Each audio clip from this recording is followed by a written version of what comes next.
जानिए 56 भोग के बाद भगवान जगन्नाथ को क्यों लगता है नीम के चूर्ण का भोग। आइए जानते हैं ये रहस्यमयी कथा को। पूरी कथा को सुनने से पहले चैनल को सब्सक्राइब और वीडियो को लाइक करना ना भूलें। अब आइए सुनते हैं। हिंदू धर्म में भगवान को भोग लगाने का चलन बेहद प्रचलित है। लोग भोग लगाते समय इस बात का विशेष ध्यान रखते हैं कि भगवान को क्या पसंद है और क्या नहीं।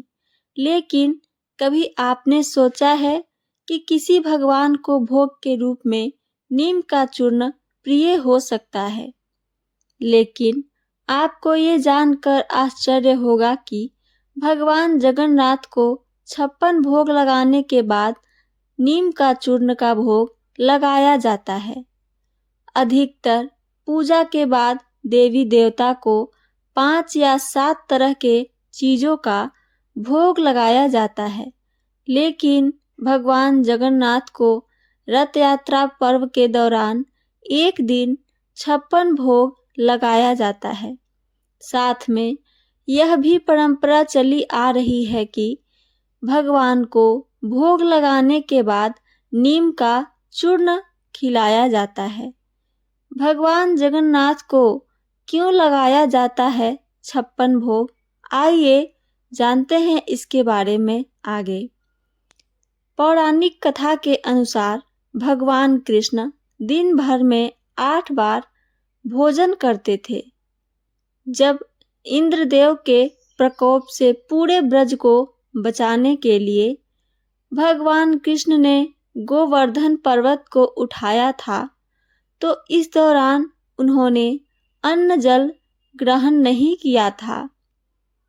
जब 8 दिन के बाद वर्षा बंद हो गई, तो भगवान कृष्ण ने पूरे ब्रजवासियों को गोवर्धन पर्वत से बाहर निकालकर अपने अपने घर जाने को कहा।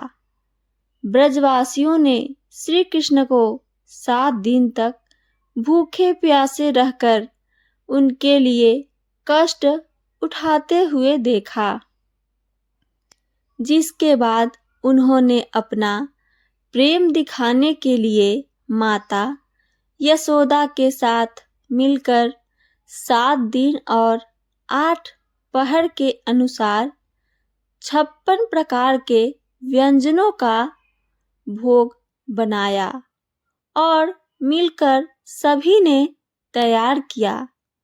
श्री कृष्ण को खाने के लिए दिया गया था।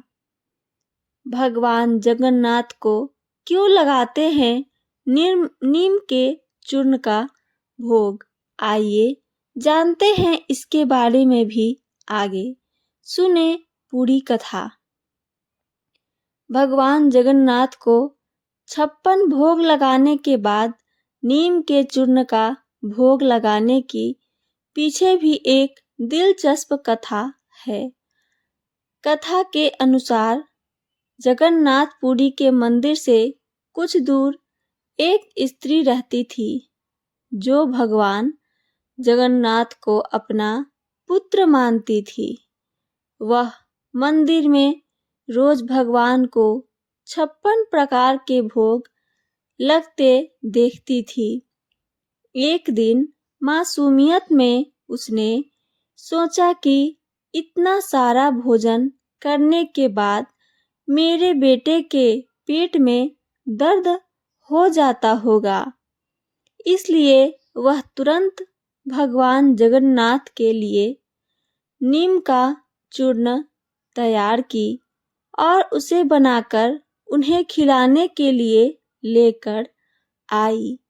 लेकिन वो भगवान को चूर्ण खिला नहीं पाई, क्योंकि मंदिर के द्वार पर खड़े सैनिकों ने उसके साथ उसके हाथ से नीम का चूर्ण लेकर फेंक दिया और उसे अंदर भी जाने नहीं दिया, उसे वहां से ही भगा दिया। उस स्त्री को इस बात का बहुत ही दुख हुआ। दुख हो गया कि वो अपने पुत्र को नीम का चूर्ण की दवा के रूप में नहीं खिला सकी।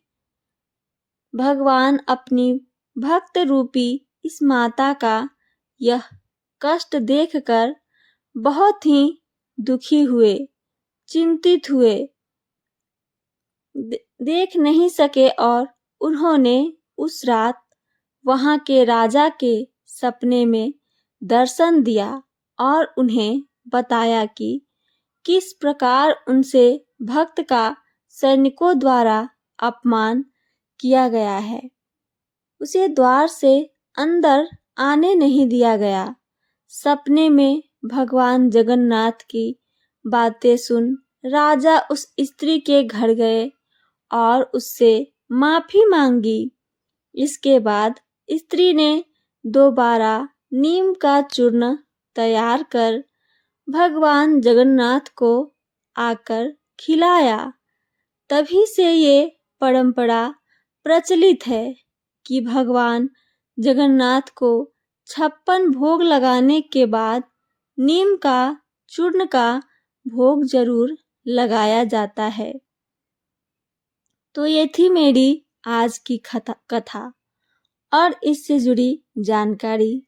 मेरी कथा आप सबको पसंद आती है तो चैनल को सब्सक्राइब और वीडियो को लाइक जरूर करें, ताकि हर कथा, हर कहानी की जानकारी सबसे पहले आप सबको नोटिफिकेशन द्वारा देखने को मिले। अगर मेरी कहानी आप सबको पसंद आई हो तो लाइक, कमेंट और शेयर करना न भूलें। सुनने के लिए धन्यवाद दोस्तों। जय श्री कृष्णा। राधे राधे।